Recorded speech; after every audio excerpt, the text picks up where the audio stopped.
Well, I'm here with the Doug Ford Kingmaker, Tanya Granic Allen herself. Tanya, 15 minutes into the election, they were already calling a PC majority. What do you make of that? And given that you were turfed, is this a bittersweet victory for you? Look, I've always been in this for the issue, David, the issues of families and children in Ontario. Obviously, the sex ed curriculum of Kathleen Wynne was a big priority for me. There's a lot of work to be done. Sure, I thought I would be having a role on the inside, working to undo the damage from the Wynne Liberals. Obviously, that's not to be, but I look forward to, like I said, working hard for the families and children of Ontario. Because let's face it, Kathleen Wynne's policies in the last few years have been bigoted, hateful, anti-family, and anti-religion. But, you know, a lot of people, I think, Tanya, would call you overly gracious. I mean, you were the Kingmaker. You and your supporters moved the needle to make Doug Ford, not Christine Elliott, leader of this PC party. It's been more than a month since you were let go. How does it feel right now? Well, I don't know if I was let go. I still have not received an explanation as to what exactly happened, and I haven't heard from Doug. But let's face it, tonight is a victory for the parents and children of Ontario. Doug has committed at some course just before the election campaign to repeal and replace the Kathleen Wynne sex ed, and I look forward to helping parents hold him to that promise, because let's face it, the children of Ontario need relief from that bigoted curriculum. Now, your replacement in Mississauga Centre, it looks like she's scheduled to win that riding. How does that make you feel? Because if your name was on that ballot, presumably you're the MPP for Mississauga Centre. Look, I was always in this for the issues. This wasn't about a political career for me. Sometimes things happen. Obviously, I'm to play a different role, but I'm happy to be an advocate for parents and for children. And obviously, this is a very happy day, a jubilant day, because we have now an end to the Kathleen Wynne regime that has plagued this province for 15 years.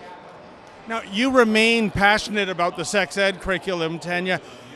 Since Doug Ford is going to form, by all projections, a majority government, is there maybe a role in that government for you to carry on your crusade against this sex ed curriculum? I don't know. You'll have to ask Doug Ford. I'm sure he'll be making some important decisions in the coming days.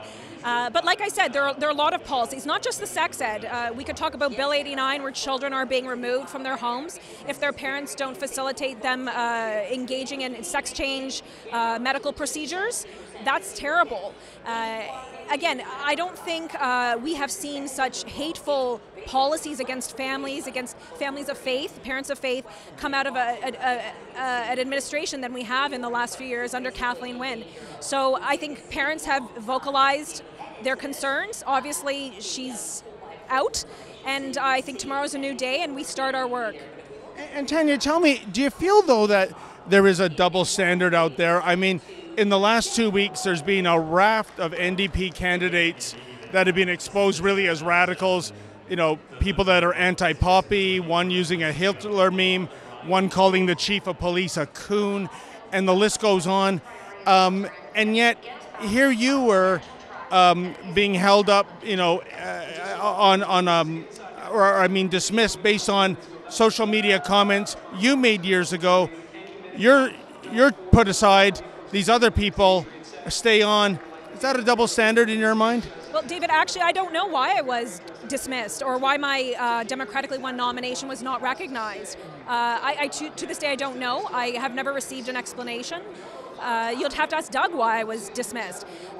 What did he tell you, Tanya? Doug never called me. I never heard from him. I tried to call him and text him, but I never heard back. But, you know, moving on from that, again, I'm here to be a voice for the issues. Issues are important to me. Issues like freedom of speech, like the rights of parents to raise their children, pass on their faith and their family values. That's important to me. And we need to undo the damage in this province. And I look forward to continuing my advocacy work. Now, of course, the allegations were because you were anti-gay marriage and anti-burqa, that therefore made you a homophobe and Islamophobe. Do you think those were fair descriptors tossed your way, Tanya? Again, I never received an explanation from from Doug or the party. In terms of trumped-up charges in the media, I mean, people are going to write all sorts of narratives. I defended myself very clearly with, it was slanderous, and I defended myself clearly with an op-ed I wrote for the National Post. I am a Catholic woman, a practicing Catholic, and I think in this society we ought to be able to be inclusive of practicing Catholics in the public sphere. One last question, Tanya. This is obviously a crushing defeat for the Liberals. They're just clinging to official party status in the here and now. What do you think was the number one issue that resonated with Ontarians to make them vote the way they did tonight? I think the oppression of the Wynne Liberals over the last few years, both economically and socially. Parents, I can tell you right now, were fed up of her policies. Yet another encroachment into the family life, be it through the Bill 89 or the sex ed, or economically. They had enough, and I think parents said, you know what, enough, we want to change. Well, Tanya, as far as I'm concerned, and maybe my opinion doesn't count for much, you were the kingmaker in my book. I think what happened to you was disgraceful. I know we have to move on. I think you're absolutely showing incredible grace given what happened to you. I don't think I'd be like that. I think I'd be curled up in the corner crying. Tanya Granic Allen, thank you so much for your time, and good luck with your future endeavors. Thank you, David, especially for your generous comments. Thank you. Thank you so much.